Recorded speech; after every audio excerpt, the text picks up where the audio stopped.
देखिए, कांग्रेस पार्टी दिवालिया हो चुकी है और उनकी नेता भी दिवालियापन उनमें आ गया है। आज हमने सुना कांग्रेस पार्टी फिर एक बार झूठ की सहारा लिया है।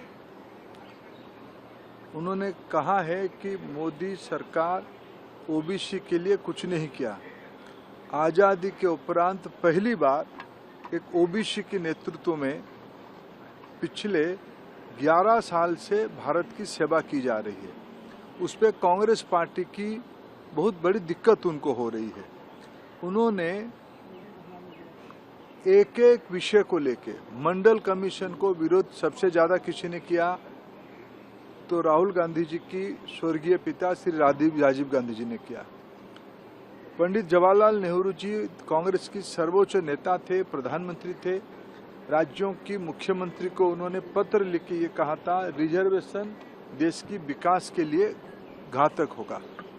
जब पूज्य बाबा साहेब आम्बेडकर जी आरक्षण दिए थे, उसकी पुरजोर विरोध नेहरू जी ने किया था। उनकी सुपुत्री देश की पूर्व प्रधानमंत्री इंदिरा गांधी जी ने भी उसका विरोध किया था। कांग्रेस पार्टी पीढ़ी दर पीढ़ी रिजर्वेशन के खिलाफ है, विशेष करके एससी, एसटी, ओबीसी की एम्पावरमेंट के खिलाफ है। हम लोग ये दिन भूले नहीं है। आज तो हम कहें नेहरू जी के बाद सबसे ज़्यादा समय किसी ने देश को सेवा किया है, देश की जनादेश लेके सेवा किया है तो एक पिछड़े परिवार से आए हुए प्रधानमंत्री नरेंद्र मोदी जी ने किया है। सीताराम केसरी जी जो बिहार के एक अति पिछड़े समाज की नेता होते थे, कांग्रेस पार्टी ने उनको, उनकी मां राहुल गांधी जी की मां को गद्दी में बिठाने के लिए उनको एक शौचालय में बंद करके रखा गया। कांग्रेस पार्टी ने उनको अपमानजनक तरीके से निकाला। उन्होंने आज एक कुछ झूठ बात को फिर कहा है, राहुल गांधी जी ने ट्वीट करके, कि उन्होंने नॉट फाउंड सुइटेबल को उन्होंने उठाया। मैं आज आपके सामने एक तथ्य रखना चाहता हूं। कांग्रेस की समय में ही नॉट फाउंड सुइटेबल की प्रसंग था। 2019 में जब प्रधानमंत्री नरेंद्र मोदी जिम्मेवारी संभाल रहे थे, तब सेंट्रल एजुकेशनल इंस्टीट्यूशन रिजर्वेशन इन टीचर्स कैडर एक्ट लेके आए 2019 में। पहली बार आजाद भारत में असिस्टेंट प्रोफेसर, एसोसिएट प्रोफेसर और प्रोफेसर में एससी, एसटी, ओबीसी वर्ग के लिए रिजर्वेशन को पक्का करवाया गया, एक्ट के तहत पक्का करवाया गया। ये भी उस एक्ट में लिखा गया, अगर कोई योग्य व्यक्ति नहीं मिलता है तो पोस्ट सीज नहीं कर जाएगा। अगर वो पोस्ट एससी, एसटी, ओबीसी वर्ग के लिए उद्दिष्ट है, अगर उसमें किसी भी कारण से व्यक्ति नहीं मिलते हैं, तब वो लैप्स नहीं करेगा। कांग्रेस के रिजिम में पूरी इस प्रकार की पोस्ट को खिलवाड़ करके एक बार एक नाटकीय ढंग से इंटरव्यू करके योग्य व्यक्ति ना मिलने की बहाना पे नॉट फाउंड सुइटेबल कैटेगरी दिखा के उसको सीज कर देते थे। मैं राहुल गांधी जी को खुली वितर्क करना आह्वान देता हूं, संसद के अंदर या संसद के बाहर।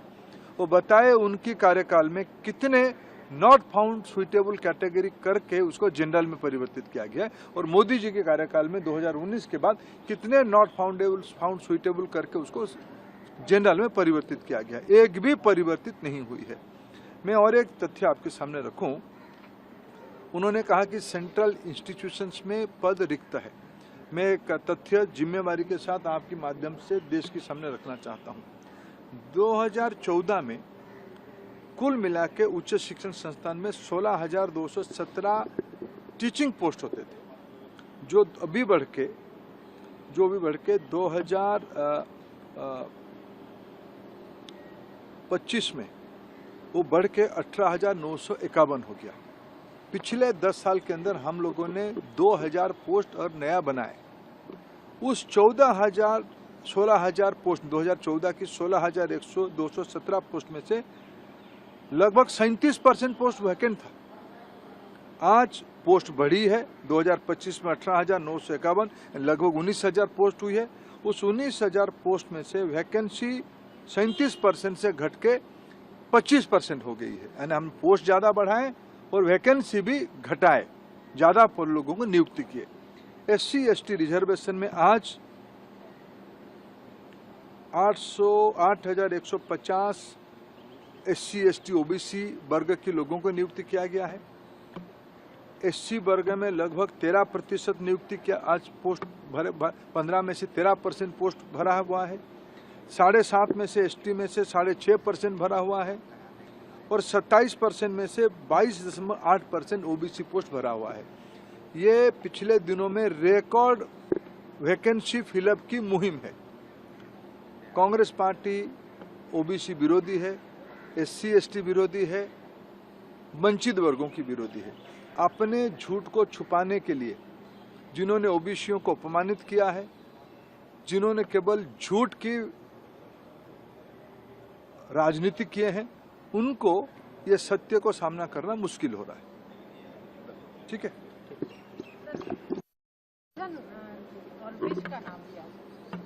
देखो, जिन्होंने देश में सामान्य लोगों की विरोधी राजनीति किया है, गरीब विरोधी राजनीति किया है, उनकी मन ही विष से भरा हुआ है।